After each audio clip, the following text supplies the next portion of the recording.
দৃশ্যা, তাড়াতাড়ি স্নান করে ভাত খেয়ে নাও, দিদিমণি এক্ষুনি আসবে তোমাকে পড়ানোর জন্য। স্নান পরে করবো, আগে আসল কাজটা করে আসি। সন্ধে হয়ে যাচ্ছে, দিদিমণি এখনো আসছে না। আজকে আসবে কি আসবে না, একটা ফোন করে দেখি তো কি হয়েছে। হ্যালো দিদিমণি, এত দেরি হলো, এখনো আসছেন না আপনি? দৃশ্যা আমাকে বললো আপনি নাকি খুব অসুস্থ, হাসপাতালে ভর্তি আছেন, তাই আমাকে কালকে যেতে বললো।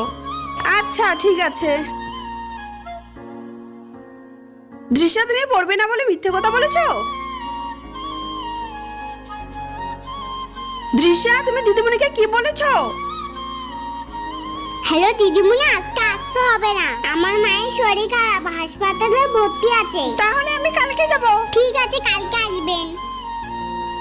সরি মা। তোমাকে নিয়ে যে আমি কি করি দেখ, ভালো লাগে না আমার।